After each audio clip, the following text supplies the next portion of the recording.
సరే మిత్ర.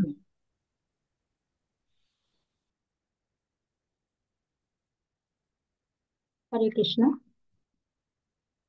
ఈరోజు వచ్చేసి తిరుపావైలు 9వ పాసురం చూస్తాము.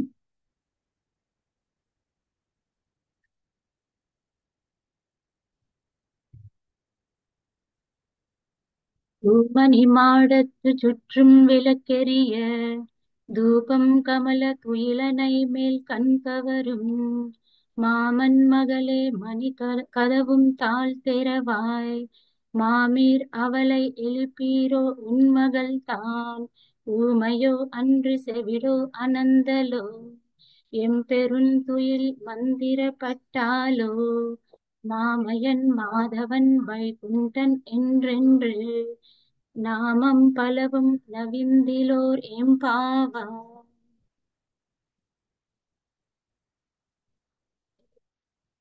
ఈ ఈ ఈ ఒక గోపికని లేపేదానికి ఆండాలు మిగతా గోపికలందరూ వస్తారనమాట.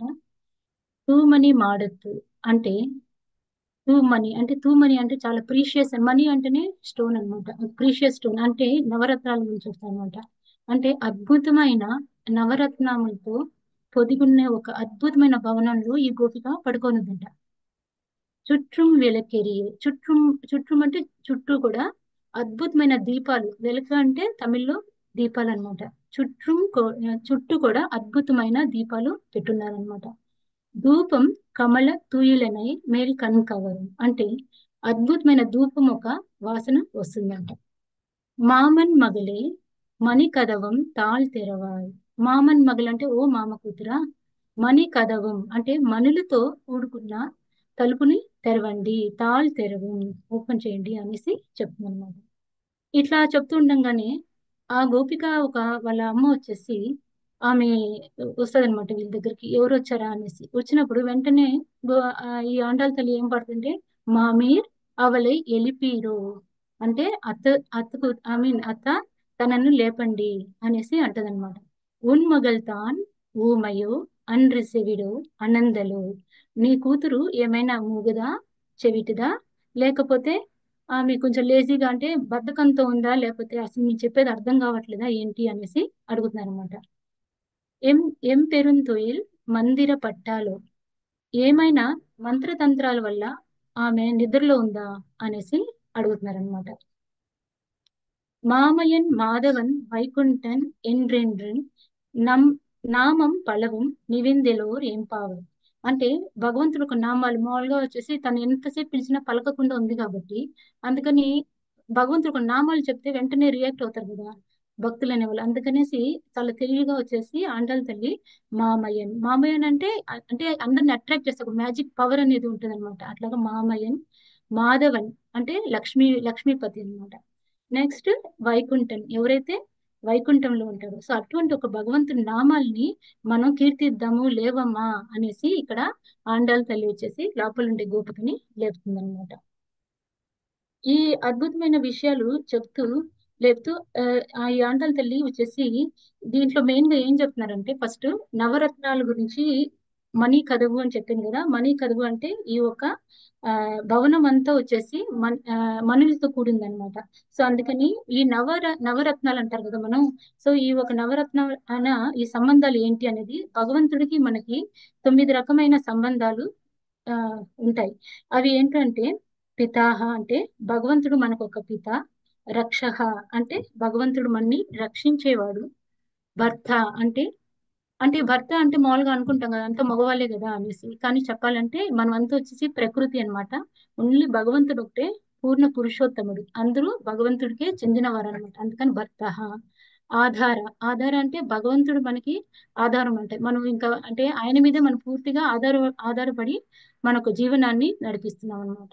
పరమాత్మ మన హృదయంలో పరమాత్మగా ఉన్నాడనమాట. భోక్త భగవంతుడే అందరికి భోక్త. అంటే మన భోక్తారాం యజ్ఞ తపసాం సర్వలోక మహేశ్వర అనేసి మనం చదువుకున్నాం కదా. సో అట్లాగా భగవంతుడే భోక్త అనమాట. మనం వచ్చేసి జస్ట్ మనం సర్వ్ చేస్తాం అనమాట భగవంతుడికి, ఆయన్ని ప్లీజ్ చేసేందుకు. జ్ఞేయ అంటే ఎవరి గురించి అయితే మనం జ్ఞానాన్ని తెలుసుకుంటామో, ఎవరి నుంచి అయితే మనకి జ్ఞానం తెలుసు అంటే వేదేషు సర్వం అహమేవ వేద్యో వేదాంత వేద విదేవ చాహం. అటువంటి ఒక జ్ఞానాన్ని తెలిపేవారు లేదా ఎవరి జ్ఞానం అయితే అందరూ తెలుసుకుంటారో అది జ్ఞేయ. నెక్స్ట్ వచ్చేసి స్వామి సంబంధ. స్వామి సంబంధం అంటే అంటే ఒక ఒక ఆస్తి ఉన్నప్పుడు ఒక యజమాని ఉంటారు కదా, ఆ రెండింటికి ఉండే సంబంధం. సో అట్లాగా ఈ ఈ 9 రకమైన సంబంధాల గురించి మనం ఇక్కడ చెప్పుకోవచ్చు. మళ్ళీ మనం ఇక్కడ చదువుకున్నాం కదా, మన ఒక భాగవతంలో నవవిధ భక్తి కూడా శ్రవణం, కీర్తనం, స్మరణం, పాద సేవనం, అర్చనం, వందనం, దాస్యం, సాఖ్యం, ఆత్మ నివేదనం. ఇక్కడ మెయిన్ ఏంటంటే భగవంతుడి నామాల గురించి ఎందుకు అంత ఇదిగా చెప్తున్నారంటే భగవంతుడి కన్నా భగవంతుడి నామాలకు ఉండే పవర్ చాలా ఎక్కువ అన్నమాట. మన ఎగ్జాంపుల్ చూసుకున్నామంటే ఆ ఇప్పుడు ద్రౌపది వస్త్రాభరణం అప్పుడు స్వయం భగవంతుడే అంటే ఆయన ఒక ఫిజికల్ అపీరెన్స్ అనేది లేదు. జస్ట్ ఆమె నామాలు పిలవంగానే భగవంతుడి నామరూపంలోనే ఆమెకి వస్త్రాన్ని చేశారనమాట. సో అట్లాగా నామరూపాలకు ఉండే పవర్. అండ్ ఆల్సో గజేంద్ర మోక్షం కూడా ఎప్పుడైతే ఆ ఒక క్రొకడైల్ వచ్చేసి ఆ ఏనుగు ఒక కాలుని ఇది చేస్తుందో అప్పుడు వెంటనే ఆయనకు భగవంతుడి నామాలు, ఆయనకు క్వాలిటీస్ ఇవే గుర్తొస్తాయి అనమాట. సో అట్లా చెప్పంగానే స్వయం భగవంతుడే వచ్చి కాపాడతారు. అంటే భగవంతుడు ఒక నామాలకు ఉండే పవర్ అటువంటిది అనేది. అందుకనే ఇక్కడ కూడా ఆండాள் తల్లి వచ్చేసి మామయ్యన్, మాధవన్, వైకుంఠన్ అనేసి ఆమెని లేపేదానికి స్మార్ట్ గా ఆండాள் తల్లి భగవంతుడి నామాల్ని చెప్తుంది అనమాట. ఓకే. సో ఈ నెక్స్ట్ వచ్చేసి ఏంటి దీపాల గురించి. ఆ, దీపాల గురించి ఏం చెప్తారు అనమాట. ఒక నిమిషం. ఆ, దీపాల గురించి ఆ దీపాలు అన్ని రకమైన అంటే ఆ ఆమె వచ్చేసి ఆమె రూమ్ లో దీపాలు పెట్టుకుంది అనమాట. అది చెప్పింది కదా చుట్టూ వెలకెరి అని చెప్పింది కదా. సో దీపం అనేది ఏంటంటే జ్ఞానంతో సంబంధం అనమాట. జ్ఞానం ఎలా వస్తుంది అంటే మెయిన్ మనం శ్రవణం చేస్తేనే మనకు జ్ఞానం అనేది వస్తుంది. సో ఇక్కడ ఏంటంటే ఆ జ్ఞానంతో కూడి ఉందన్నమాట. ఈ ఒక గోపిక నిద్రొచ్చే గోపిక వచ్చేసి ఆ జ్ఞానంతో ఉంది అనేది మనకి ఇక్కడ సింబాలిక్ గా చెప్తున్నారు అనమాట. నెక్స్ట్ ధూపం. ధూపం అనేది ఏంటి అంటే సేవ. సేవ గురించి. ఈ సేవ వచ్చేసి మనం చూసామంటే మనం భగవంతుడి గురించి మనం అన్ని వింటాము అన్ని చేస్తాం కదా. సో చేసినప్పుడు మనం అవి చదివినప్పుడు మనం ఇతరులతో మనం ఆ ఒక ఆ ఇది పంచుకోవాలన్నమాట. బోధయంత పరస్పరం అందరితో మనం ఆ భగవంతుడి గురించి చెప్పుకోవాలన్నమాట. ఎట్లాగా అంటే లైక్ ఈ ఒక ప్రపంచానికి, ఒక ప్రకృతికి, ఈ రాశులకి అందరికి కూడా భగవంతుడు ఒక విషయాల్ని మనం ప్రచారం ఇప్పుడు మన ఒక స్పిరిచువల్ గురుస్ వీళ్ళందరూ కూడా ప్రచారం చేసేదానికి అన్ని ఊర్లకి వెళ్ళేసి వాళ్ళు ప్రచారం అనేది చేస్తున్నారు కదా. సో ఎందుకంటే ఆ ధూపం అనేది ఏంటంటే మంచి స్మెల్ ఇస్తుంది. సో అట్లాగా ఈ ఒక ఈ జగత్ అంతా వచ్చేసి భగవంతుడు ఒక ఇది రావాలి అన్నప్పుడు ఈ ప్రచారం అనేది కూడా చాలా అవసరం అనేది కూడా ఈ ధూపంతో మనకి ఏ, సంబంధం చేసి చెప్పొచ్చు అన్నమాట. నెక్స్ట్ వచ్చేసి ఆ ఈ మణి కదవం తాళ్ తెరవాలి అంటే ఏంటంటే ఈ ఒక రత్నాలతో కూడిన ఈ ఒక కలుపుని ఇవ్వమ్మా అని చెప్పేది ఎట్లా మనం చూడొచ్చు అంటే ఆ శుద్ధ భక్తులు అందరూ కూడా ఎంత గొప్పగా భగవత్ సేవ చేసుకోగలుగుతున్నారంటే మనకి ఆచార్యులు మన అంటే లోపల ఒక డోర్ ఒక తెరవాలి అంటే దాన్ని లాక్ చేసిన డోర్ తెరవాలంటే లోపల ఉండే వాళ్ళు వచ్చి తెరవాలన్నమాట. అప్పుడే మనం లోపలికి వెళ్ళగలుగుతాం. అట్లాగా ఈ ఒక ఆచార్యులు వచ్చేసి ఆ జ్ఞానాన్ని మనకి తెలిపే ఒక విధానం అనేది మన ఇక్కడ చెప్పుకోవచ్చు అనమాట. అంటే వాళ్ళు వచ్చి మనకి తలుపు తెరవగలుగుతారు. అంటే జ్ఞాన దీపేన భాషత అని అంటారు కదా మనం. సో అట్లాగా మన ఒక జ్ఞానాన్ని వాళ్ళ ద్వారానే మనకి ఆ పొందుతుంది అనమాట. సో అందుకని ఆ జ్ఞానం రావాలి అంటే మెయిన్ వచ్చేసి మనం ఒక అద్భుతమైన శ్రమ ఒకటే కాదనమాట. వాళ్ళ యొక్క కృప కూడా మనకి అవసరం అనమాట.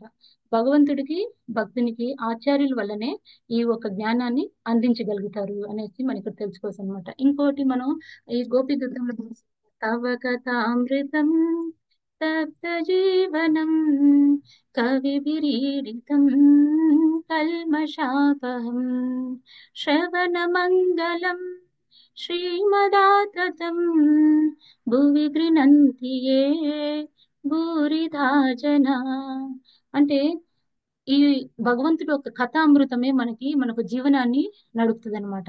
సో ఎప్పుడైతే మనం భగవంతుడి గురించి తలుచుకొని దాని గురించి మాట్లాడుతున్నప్పుడు మనలో ఉండే ఒక సింపుల్ రియాక్షన్స్ అంతా కూడా వెళ్ళిపోతాయి అనేసి చెప్పుకోవచ్చు. ఇక్కడ భూరిదా జన అంటే అంటే ఈ ఒక మన ఒక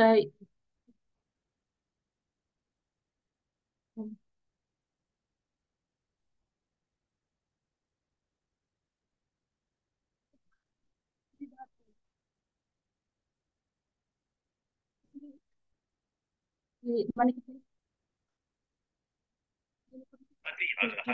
వాయిస్ వస్తుందా మాతాజీ? హరే కృష్ణ. వస్తుందమ్మా. ఇప్పుడు వస్తుంది మాతాజీ. హరే కృష్ణ. హరే కృష్ణ మాతాజీ, వినిపించింది ఇప్పుడు దాకా? సారీ. ఆ ఇప్పుడు జస్ట్ ఒక ముందు కొంచెం వినిపించలేదు అంతే. పాడిన తర్వాత ఓకే, కొంచెం చెప్పావు కదా, బూరిదా దగ్గర నుంచి చెప్పు. Okay, okay. బూరిద జనులు అంటే అంటే భూమి మొత్తం కూడా తిరిగి ప్రచారం చేసేదన్నమాట. అంటే మనకి శ్రీల ప్రభుపాద బెస్ట్ ఎగ్జాంపుల్ దీనికి. శ్రీల ప్రభుపాద లాంటి ఆచార్యులు మాత్రమే మనకి ఆ భగవద్భక్తి ఒక సంబంధమైన విషయాల గురించి మనకి లోపలికి తీసుకొని వెళ్ళాలి. ఇప్పుడు మనం వచ్చేసి భాగవతంలో మన శ్లోకాలు అవన్నీ చదివామనుకో, మన జస్ట్ మనకు అర్థం కాదు. కానీ శ్రీల ప్రభుపాద రాసిన పుస్తకాలు ఈచ్ అండ్ ఎవరి పదానికి ఆయన ఎక్స్ప్లెయిన్ చేసి మన ఆ ఒక రసంలోకి మనం తీసుకెళ్లడం అనేది చాలా అద్భుతమైన విషయం అన్నమాట. అట్లాగనే ఈ ఒక గోపిక లోపల పడుకొని ఉండే గోపిక, వాళ్ళు వచ్చేసి తలుపు ఓపెన్ చేస్తేనే ఈ బయట ఉండే వాళ్ళు రాగలుగుతారనమాట. అట్లాగనే మన ఒక ఆచార్యులు ఒక కృప ద్వారానే మనం భగవంతుడు ఒక భక్తిని అర్థం చేసుకోగలము అనేసి మనం ఇక్కడ చెప్పుకోవచ్చు అనమాట. నెక్స్ట్ మామీర్ అవళై ఎలిపీరు అంటే మనం చూసామంటే ఆండాళ్ళ తల్లి వచ్చేసి విష్ణు చిత్త ఒక కూతురు అనమాట, గొప్ప బ్రాహ్మణుడు ఒక కూతురు. కానీ ఇక్కడ ఈ ఒక పచ్చదనాన్ని ఇవన్నీ చూసినప్పుడు ఆ ఆ ఒక ప్లేస్ ఈ ఆండాళ్ళ తల్లి చూసినప్పుడు ఆమెకు వచ్చేసి ఆ వ్రజవాసి ఒక ఫీలింగ్ వచ్చినప్పుడు వెంటనే ఆమె ఏం చేస్తుంది, రిలేషన్ ని అత్త అనేసి వెంటనే పిలిచింది అనమాట. అత్త అనేసి అట్లా పిలవగానే వెంటనే ఏమవుతుంది, ఆ రిలేషన్ బౌండింగ్ అనేది వస్తుంది అనమాట. సో అందుకని మనం కూడా భక్తి అనేది చేసినప్పుడు మనం కూడా ఎవరైనా మాతాజీలు ప్రభుజీలు వెంటనే మాతాజీ అనేసి అంటాం, ప్రభుజీస్ అనేసి అనేస్తాం.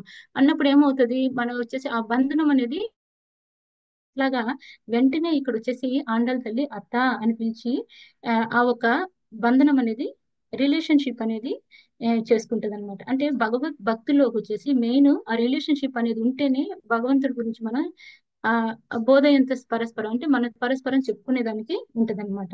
నెక్స్ట్ వచ్చేసి ఇక్కడ ఇంకో విషయం కూడా ఏంటి అంటే ఆ, ఈ మామూలుగా శ్రీల ప్రభుపాద్ కూడా ఏ ఒక డిస్క్రిమినేషన్ అనేది చూడలేదు, భేదభావం అనేది చూడకుండా అందరికి భగవంత్ భక్తుడు ఒక ఇది ప్రచారాలు చేశారు అనమాట. అంటే వాళ్ళు క్రిస్టియన్స్, వాళ్ళు చెప్పకూడదు వీళ్ళకి ఇది ఇవి చెప్పకూడదు అనేది ఏమి లేకుండా, ఎటువంటి ఒక డిస్క్రిమినేషన్ అనేది లేకుండా, ఎట్లా అయితే ఆయన వచ్చేసి అందరూ భగవంతుడు ఒక పిల్లలే అని అనుకునేసి ఎట్లా అయితే ఆయన అందరికీ ఈ ఒక నాలెడ్జ్ ఇప్పుడు ఆయన ఉన్నప్పుడు జిప్సీస్ వీళ్ళందరూ కూడా వాళ్ళతో ఉన్నారు. వాళ్ళతో ఉన్నప్పుడు కూడా వాళ్ళని వీళ్ళ అంటే ఈయన వచ్చేసి వాళ్ళని భక్తులుగా మార్చగలిగే ఇది ఆయన దగ్గర ఉన్నిందనమాట. ఎందుకంటే ఆయన రిలేషన్షిప్ లో వాళ్ళని బౌండ్ చేసింది అనమాట. అట్లాగనే ఈ ఆండాళ్ళ తల్లి వెంటనే అత్త లేపమ్మ నీ కూతుర్ని అనేసి ఆమె అలా బౌండ్ చేసింది అనమాట. మళ్ళీ ఏమంటది, నువ్వేమైనా చెవిటిదానివా, మూగదానివా, లేకపోతే ఏదైనా మాయ మంత్రాలు నీ మీద వేసారా, ఎందుకు నువ్వు మాట్లాడట్లేదు అనేసి అంటది కదా. సో ఇక్కడ ఏంటంటే ఇక్కడ భగవద్ భక్తులు ఒక క్వాలిటీస్ ఏంటి అనేది మనం ఇక్కడ తెలుసుకోవచ్చు అనమాట. ఏంటంటే ఎప్పుడు కూడా భగవద్భక్తులు ఉంటారు కదా, వాళ్ళకి వచ్చేసి భగవంతుడు తప్ప ఎటువంటి ఆలోచనలు ఉండవన్నమాట. కాబట్టి వాళ్ళు భౌతికమైన విషయాల గురించి మాట్లాడడం కానీ లేకపోతే దాని గురించి వినడం కానీ అసలు ఇష్టపడరు. ఒక్కొక్కసారి మనం అనుకుంటాం కదా ఇట్లాగా ఆ మంత్రముగ్ధులు అయిపోయారు అనేసి. అలా వాళ్ళు భగవంతుణ్ణి తలుచుకుంటూ మంత్రముగ్ధులు అవుతారనమాట. సో అందుకని వాళ్ళు వచ్చేసి బాహ్యమైన విషయాల గురించి వాళ్ళు పెద్దగా స్పందించరు అనమాట. చాలా మంది ట్రాన్స్ లో ఉండిపోతారు అట్లాగనే. సో ఇక్కడ మనకి ఒక ఇది ఉంది ఎగ్జాంపుల్ ఎట్లా అంటే ఆ ఈ ఆల్వార్లో వచ్చేసి తిరుపాన్ ఆల్వార్ అనేసి ఒక ఆల్వార్ ఉన్నారనమాట. ఆ ఆల్వార్ వచ్చేసి చాలా గొప్ప కీర్తనీయుడు అనమాట. భగవంతుడు ఒక గుణగణాలనంతా చాలా బాగా కీర్తిస్తాడు అనమాట. ఆయన వీణతో ప్లే చేస్తూ ఆయన భగవంతుడి గురించి కీర్తిస్తూ ఉంటాడు అనమాట. అట్లా కీర్తించేటప్పుడు ఒకసారి వచ్చేసి కావేరి నది దగ్గర వచ్చేసి ఆయన కూర్చొని భగవంతుడి గురించి ఎక్కువగా కీర్తిస్తూనే ఉంటాడు అనమాట. అప్పుడు లోకసారంగ ముని అని ఒక ముని ఉండేవాడు. ఆయన వచ్చేసి శ్రీరంగం టెంపుల్లో భగవంతుడు ఒక సేవ చేసుకుంటారనమాట. ఆయన ఒకసారి ఏం చేస్తాడంటే ఈ కావేరి ఒక రివర్ కి అంటే నీళ్లు తీసుకునే దానికోసం ఆయన వస్తాడనమాట.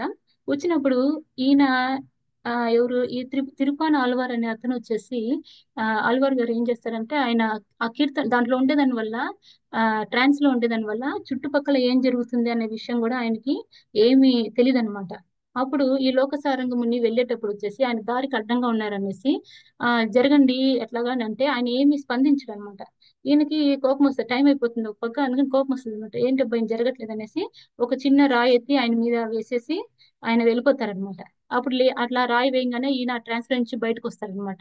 బయటకు వచ్చేసిన తర్వాత సరే అని వదిలేస్తే అప్పుడు ఈయన గబగబా వెళ్ళేసి నీళ్ళు తీసుకొనేసి వెంటనే వెళ్ళిపోతారు, గుడికి వెళ్ళిపోతారు అనమాట. గుడికి వెళ్ళంగానే చూస్తే ఆ శ్రీరంగనాథుడి దగ్గర ఆయన కూడా ఎక్కడైతే ఈయన కొట్టిన బ్లడ్ వస్తుందో అట్లాగనే అక్కడ కూడా భగవంతుడికి బ్లడ్ వస్తుంది అనమాట. సో ఏంటి ఈ బ్లడ్ వస్తుంది అనేసి ఈయనకి అర్థం కాదు, ఎందుకు బ్లడ్ వస్తుంది అనేసి. అప్పుడు సరే పడుకున్నప్పుడు ఆయనకి కలలో కనిపిస్తాడు అనమాట శ్రీరంగుడు. కనిపించి ఏం చెప్తాడంటే నువ్వు వెంటనే వెళ్ళి తిరుపాన ఆళ్వారిని తీసుకొని రా అనేసి చెప్తాడనమాట. సో అప్పుడు వెంటనే ఇంక మరుసటి రోజు పొద్దునే వెళ్ళి ఆయన్ని రమ్మంటారనమాట. రమ్మంటే తిరుపతి ఆళ్వారు వచ్చేసి ఆయన ఏం చెప్తారంటే లేదు నేను తక్కువ కులానికి చెందినవి అందుకని నీ గుడిలోకి రాలేను అని అంటారనమాట. అప్పుడు ఈయన ఏమంటారంటే లోకసారంగ ముని వచ్చేసి మీరు అట్లాగా మీకు అట్లా అబ్జెక్షన్ ఏమైనా ఉందంటే నేను మిమ్మల్ని తీసుకొని పోతాను అనేసి ఆయన భుజం మీద ఎక్కించుకొనేసి ఆయన్ని తీసుకెళ్తారనమాట. సో ఎప్పుడైతే తిరుపతి ఆళ్వారిని లోపలికి తీసుకెళ్తారో వెంటనే ఆయనకు వచ్చేసి భగవంతుడు ఒక ప్రెసెన్స్ ఉంది ఇక్కడ అనేది చాలా అనిపిస్తుంది అనమాట. ఆయన ఇంకా మంత్రముగ్ధులైపోయి భగవంతుడి నామాలు అంటే భగవంతుడి గురించి చాలా బాగా పాడుతూ ఉంటారు అనమాట.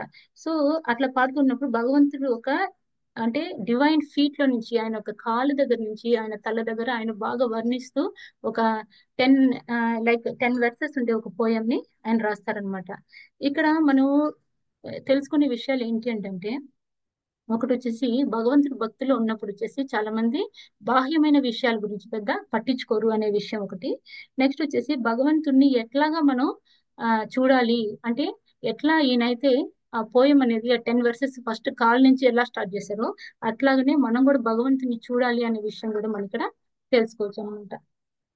యాక్చువల్గా మనం వచ్చేసి ఏంటంటే ఈ ఒక బాహ్య సౌందర్యం చూసి మనం మంత్రముగ్ధులు అయిపోతుంటాం, కానీ ఇక్కడ మనం మెయిన్ గా భగవంతుని చూసి మనం ఆ ఒక అందం భగవంతుడి ఒక సౌందర్యానికి ఈక్వల్ ఇంక ఏది లేదు కాబట్టి సో అటువంటి ఒక సౌందర్యాన్ని చూసి మనం మంత్రముగ్ధులు అవ్వాలి అనేసి మనం ఇక్కడ తెలుసుకోవాలన్నమాట.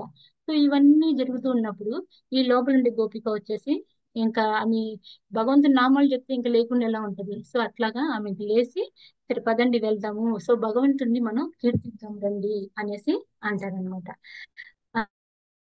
ఒక దీంట్లో ఉండేది ఇది, కానీ ఈ ఒక దీంట్లో మనకి అన్నమయ్య కీర్తనలో కూడా మనకి ఈ ఒక దీని గురించి చెప్తారు కదా, ఈ యొక్క మనీల గురించి అందరూ ఈ సాంగ్ ఇన్నే ఉంటారు. అది ముద్దుగారే యశోద అనే దాంట్లో చెప్తారు.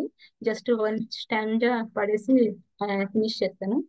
ముద్దుగారే యశోద ముంగిట ముత్యము వీడు దిద్దరాని మహిమల దేవకీ సుతుడు అంత వింత గుల్లెతాల అరచేతి మాణిక్యము పంతమాడే కంసుని పాలవజ్రాము కాంతుల మూడు లోకాల గరుడ పచ్చ పూస కాంతుల మూడు లోకాల గరుడ పచ్చ పూస చెంతల మాలోనున్న చిన్ని కృష్ణుడు చెంతల మాలోనున్న చిన్ని కృష్ణుడు చెంతల మాలోనున్న చిన్ని కృష్ణుడు.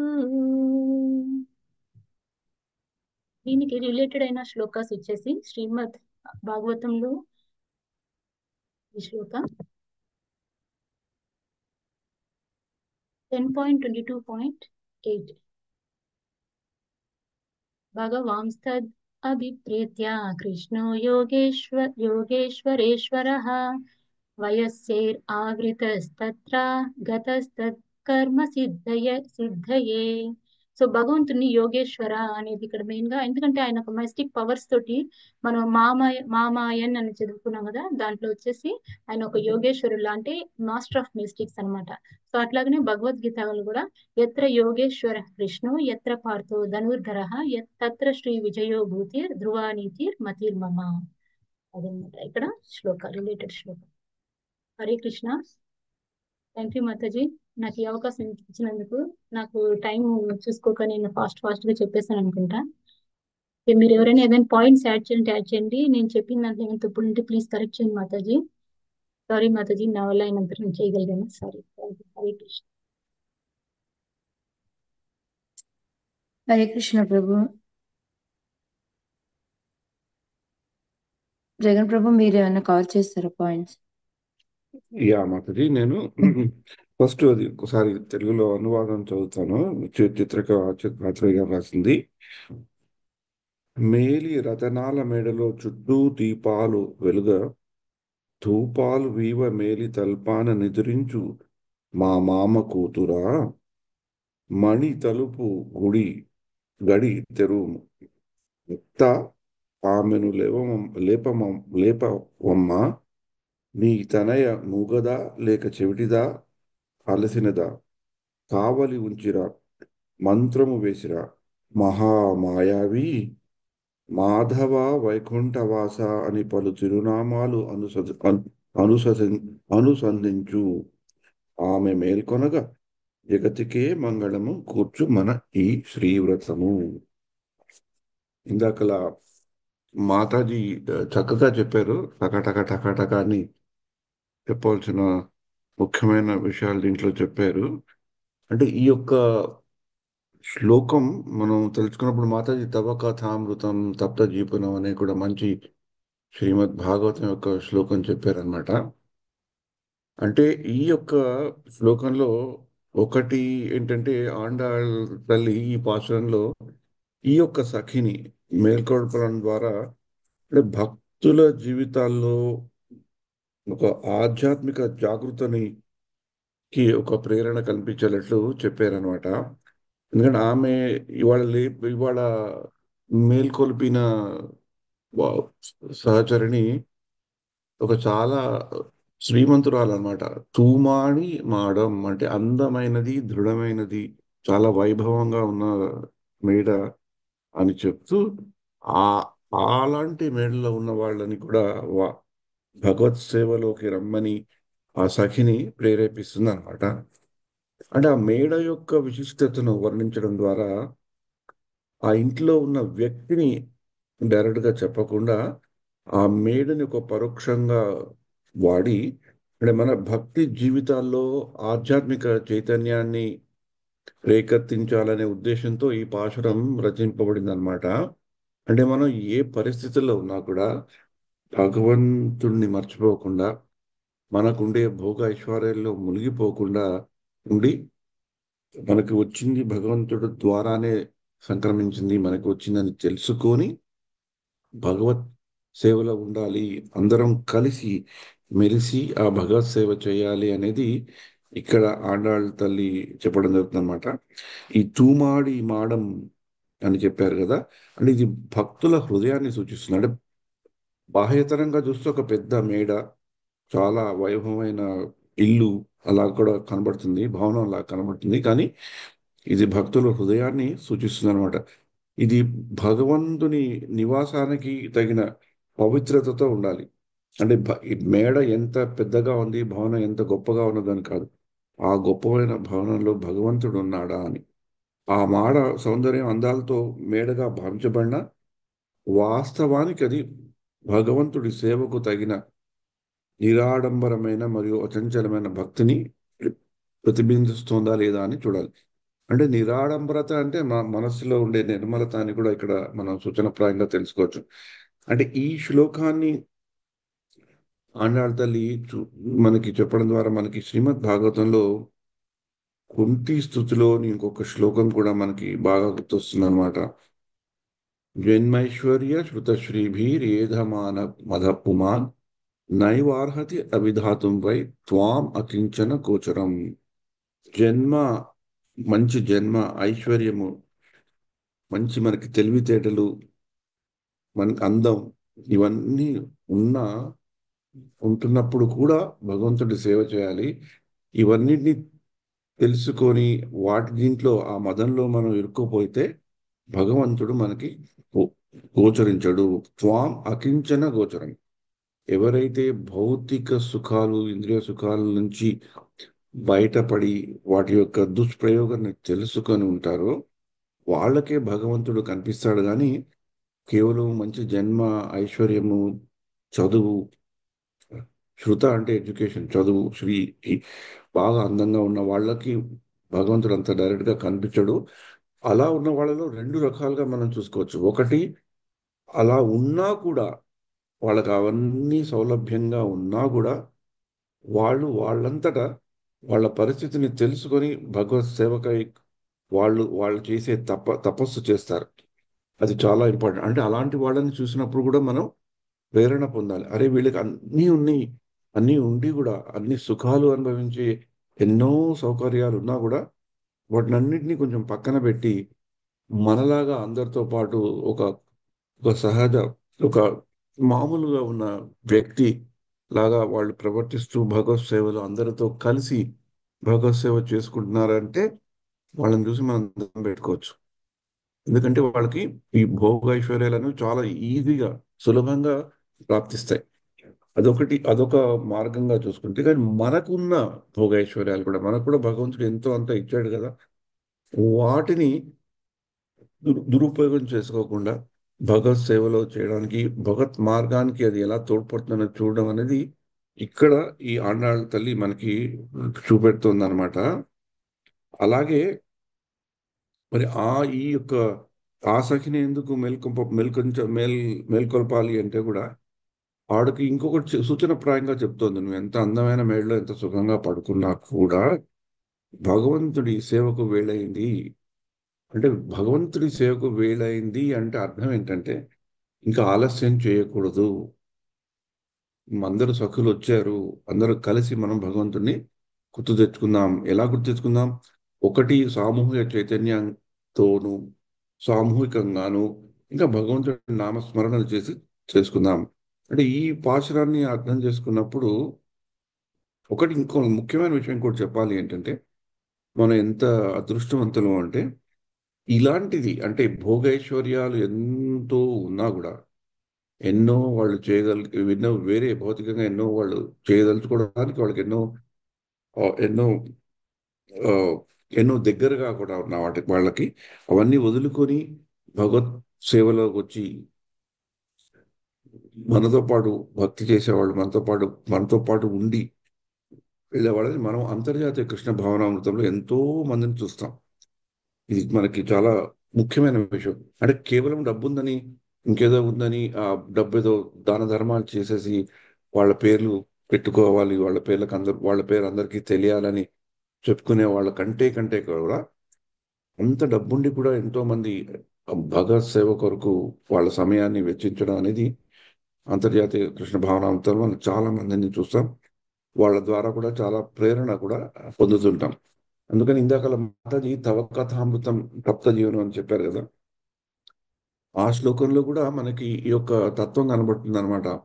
ఎలాగ అంటే చైతన్య మహాప్రభు జగన్నాథ్పురిలో వచ్చినప్పుడు అక్కడి రాజైన ప్రతాపరుద్రుడు చైతన్య మహాప్రభుని కలవాలని చూస్తాడు. అంటే రాజు అంటే బాగా మంచి రిచే ఉంటాడు కదా, ఐశ్వర్యవంతులు ఉంటారు. అయితే చైతన్య మహాప్రభు చెప్తారన్నమాట, నేను సన్యాసిని, నాకు ఈ భోగేశ్వర్యాల్లో ఉన్నవాళ్ళు, భౌతిక జీవనంలో బాగా మునిగిన వాళ్ళతో నేను కలవకూడదు అని చెప్తారన్న. అది ఇదంతా ఒక లీలలాగా ఉంటుంది. మనం తర్వాత అర్థం చేసుకుంటే ఇది ఏమైంది అనేది. కానీ చైతన్య మహాప్రభుతో ఉండే సహచరులు రామానందరాయి అలాంటి వాళ్ళు ఈ ప్రతాపరుద్రుడు ఎంత మంచి భక్తుడో కూడా తెలుసు.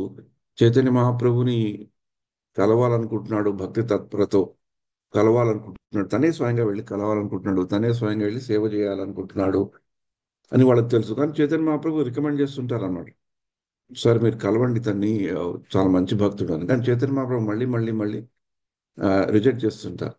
అయితే ఒకసారి జగన్నాథ రథయాత్ర అవుతున్న సమయంలో అప్పుడప్పుడు మధ్య మధ్యలో రథం ఆగినప్పుడు కానీ చైతన్య మహాప్రభు అలసిపోయినప్పుడు చైతన్య మహాప్రభు ఒక గార్డెన్ ఉంటుంది మా దీంట్లో మధ్యలో, అక్కడ రెస్ట్ తీసుకుంటున్నారు అనమాట, సేద తీర్చుకుంటున్నారు. అప్పుడు చైతన్య మహాప్రభు కొంచెం కళ్ళు మూసుకొని సేద తీర్చుకుంటున్నారని తెలిసినాక వీళ్ళకి మంచి ఐడియా వస్తుంది అనమాట. ఇప్పుడు నువ్వు వెళ్ళి చైతన్య మహాప్రభుకి సేవ చేయక్కడ కాళ్ళు పట్టు మసాజ్ చేస్తుండు, అప్పుడు చైతన్య మహాప్రభు కరుణ వస్తుంది అంటే ఆయన ఆ సదవకాశాన్ని యూస్ చేసుకుంటూ వెళ్ళి శ్రీమద్ భాగవతంలో ఉండే పాటలను శ్లోకాలను చదువుతుంటారు అన్నమాట. చదువుతుంటే ఎప్పుడైతే అతను తవ కథామృతం తప్త జీవనం ఆ ఆ ఆ యొక్క శ్లోకాన్ని చదువుతుంటే చైతన్య మహాప్రభు లేవటం, ప్రతాపరుద్రుడికి తన కరుణ ఇవ్వటం, ప్రతాపరుద్రుడిని కలిసి బాగా మాట్లాడి, అంటే ప్రతాపరుద్రుడు ఎంత భక్తుడో అని అందరికీ తెలిపేటట్లు ఈ లీల జరిగిందనమాట. తవ కథామృతం తప్త జీవనం కవిభిః ఈదితం కల్మషాపనం శ్రవణ మంగళం శ్రీమదాతతం భువి గృహణంతి భూరిజా జనాః. అంటే మన ఇస్కాన్లో ఉండే ఆచార్యులు దీని గురించి ఏం చెప్పారు అంటే, చైతన్య మహాప్రభు అలా ప్రతాపరుద్రుని కలిసి భువి గృణంతి భూరిదా జనాః అంటే వీళ్ళంతా ఎన్నో లోకాలకి వెళ్ళి భగవంతుడి యొక్క నామాలని బాగా ప్రచారం చేస్తారో, ఎలాగైతే ఆండాళ్ తల్లి తన సహచరుల్ని గోపికలుగా తలుచుకుంటూ అన్ని రకాల వాళ్ళని సామూహికంగా తీసుకొచ్చి ఆ నగర సంకీర్తనము నామ సంకీర్తనం చేయాలనుకుందో, అలాగే శ్రీల ప్రభుపాదుల వారు కూడా వచ్చి భగవన్ నామ స్మరణని గృణంతి అంటే చాంట్ అండ్ స్ప్రెడ్ దాన్ని చేశారు. అంటే శ్రీల ప్రభుపాదుల వారు వస్తారు అనే ఉద్దేశపూర్వకంగా చెప్పబడే శ్లోకం శ్రీమద్ భాగవతంలో ఇది అని కూడా చెప్పడం జరుగుతుంది అనమాట. అయితే ఈ యొక్క శ్లోకాన్ని ఆచార్యులు తలుచుకుంటున్నప్పుడు, మాతాజీ నాకు టైం ఎప్పుడైతుందో చెప్పండి, నేను ఐ జస్ట్ స్టాప్. ఈ శ్లోకాన్ని తలుచుకున్నప్పుడు ఈ యొక్క 6 శ్లోకాల నుంచి ఉండే ఈ 10 శ్లోకాల్లో ఏదో ఒక రకమైన భక్తురాల్ని వాళ్ళు మేల్కొల్పడం జరుగుతుంది. ఒక ఓకే ఏదో ఒక గుణము కానీ ఒక క్వాలిటీ కానీ ఉన్న భక్తురాలని మేల్కొల్పడం జరుగుతుంది కనుక అలాగా వాళ్ళు మేల్కొల్పుతుంటే ఆండాళ్ తల్లి వాళ్ళని మేల్కొంటే ఆ శ్లోకాలని అర్థం చేసుకొని బాగా విశ్లేషించిన భక్తులు ఆ శ్లోకాలకు ఒక ఆళ్వార్ అని ముడిపెట్టారనమాట. అంటే ఈ యొక్క శ్లోకంలో ఎందుకంటే ఈ యొక్క తూమాని మాడతూ అంటే చాలా గొప్ప ఐశ్వర్యంగా ఉన్న భక్తురాలు ఇంటికి వెళ్ళారు కనుక వీళ్ళు ఈ పాశురాన్ని తెలుసుకున్నప్పుడు ఇద్దరు ఆళ్వార్ని ఆచార్యులు చెప్పడం జరిగిందనమాట. ఒకళ్ళు తిరుమంగై ఆళ్వార్, ఒకళ్ళు కులశేఖర్ ఆళ్వార్. వీళ్ళిద్దరూ భౌతికంగా చూసుకోవాలంటే చాలా రిచ్ ఐశ్వర్యవంతులు. తిరుమంగై ఆళ్వార్ అయితే రాష్ట్రాధిపతి. ఆయన జీవితం చాలా వెరీ టర్బులెంట్ గా కూడా ఉండేది.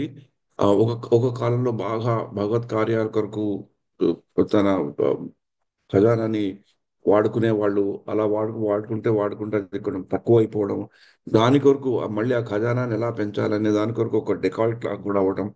లక్ష్మీనారాయణులు భిక్షుకులుగా వచ్చి ఆయనకి భక్తి తత్వాన్ని బోధించి కంప్లీట్ గా అతన్ని పరివర్తన చేయడం.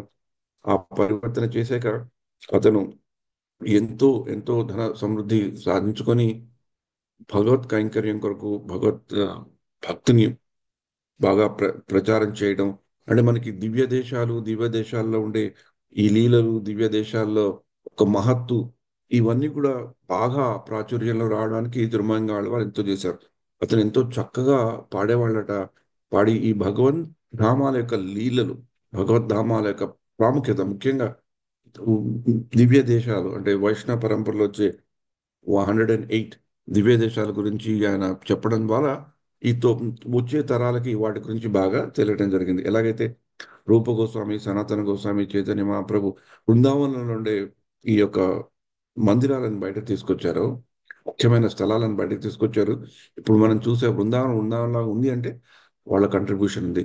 అందుకనే అంత ఉచ్చ స్థితిలో ఉండి కూడా అలా భగవత్ కైంకర్యం చేశారు కనుక ఈ పాశ్వరంలో ఉండేది ఒక మంచి మేడ, ఒక ఐశ్వర్యవంతురాలైన అమ్మాయిని గురించి చెప్తున్నారు కనుక తిరుమంగి ఆళ్వార్ ఒకళ్ళైతే, ఇంకోటి ఆళ్వారు కులశేఖర్ ఆళ్వార్. కులశేఖర్ ఆళ్వార్ కూడా రాజు, చాలా పెద్ద రాజు. రాజే కాకుండా మంచి ఒక కవి, పలుభాష కోవిదుడు, అన్నీ అయినా కూడా అతను భక్తి పరవశంలో ఉండేవాళ్ళు. భక్తి చేయాలి, భగవంతులకు సేవ చేయాలి అనే భావంలో ఉంటూ తన రాజ్యాన్ని ఆయన నడుపుకున్నారు అన్నమాట. అంటే జన్మైశ్వర్య శృతశ్రీవి అన్నీ ఉన్నాయి ఆయనకి. కానీ వాటితో మదం మదించకుండా, వాటిలో పడి తేలకుండా వాటినన్నిటినీ భగవత్ సేవకై వర్ణించారు కనుక, భగవత్ సేవకై వినియోగించారు కనుక ఈ యొక్క పాశురాన్ని తలుచుకున్నప్పుడు ఆ తిరుమంగి ఆళ్వార్ని, కులశేఖర ఆళ్వార్ని కూడా మనం తెలుసుకోవచ్చు. కులశేఖర ఆళ్వార్ ఎలాగైతే తిరుమంగి ఆళ్వార్ ఆ, దివ్య దేశాల గురించి రచించి పాడి చాలా చోట్లకి వెళ్ళి ప్రచారం చేశారో, కులశేఖర ఆళ్వార్ కూడా ముఖ్యంగా ముకుందమాల అనే ఒక చాలా ప్రశస్తమైన గ్రంథాన్ని రచించారు. దాన్ని మన శ్రీల ప్రభుపాద వారు కూడా చదివి దానికి ఆయన శ్రీల ప్రభుపాద వారు తర్జుమా చేయాలనుకున్నారు. కొన్ని శ్లోకాలకి శ్రీల ప్రభుపాద తనే స్వయంగా భాష్యం కూడా రాశారు. తర్వాత శ్రీల ప్రభుపాద వారు ఈ భూప్రపంచం నుంచి వెళ్ళాక దాన్ని మన ఇస్కాన్ వాళ్ళు ఇంగ్లీష్లో ట్రాన్స్లేట్ జరిగింది. ఇప్పటికి కూడా ఎంతో మంది ఆ కులశేఖర ఆళ్వార్ రచించిన ముకుందమాలని మన సాంప్రదాయంలో కూడా బాగా తలుచుకుంటుంటారు అన్నమాట. ఇలాగా ఇవాళ ముఖ్యంగా మనం తెలుసుకోవాల్సింది ఏంటంటే, భోగేశ్వర్యాలు ఎంత ఉన్నా కూడా మనకి అవి భగవత్ సాధన కొరకు, భగవత్ సేవ కొరకు ఒక సామాన్య చేయాలి. వాటిలో మునిగి తేలకూడదు. సమయం అయిపోతుంది అని తెలుసుకొని సరి అయిన అవకాశం వచ్చినప్పుడు వాటిని వినియోగించుకొని, మనం భక్తిలో ఉన్నప్పుడు అవన్నీ పక్కన పెట్టి మామూలు అందరిలానే భక్తి చేయాలి అనే సదుద్దేశంతో ఆండాళ్ తల్లి ఒక ఆలోచనాత్మకంగా మనకి ఉండాలి. మనం ఏవైనా తెలుసుకోవాలంటే కొంచెం ఆలోచనాత్మకత కూడా మనం పెంచుకోవాలి అని చెప్తున్న ఒక మంచి భాషణం. హరే కృష్ణ హరే కృష్ణ, కృష్ణ కృష్ణ హరి హరి, హరే రామ రామ రామ హరి హరి. ఓకే ప్రభు, టైం అయిపోతుంది, అదే చెప్దాం అనుకుంటా ఉన్నాను. Thank you Prabhu. Hare Krishna.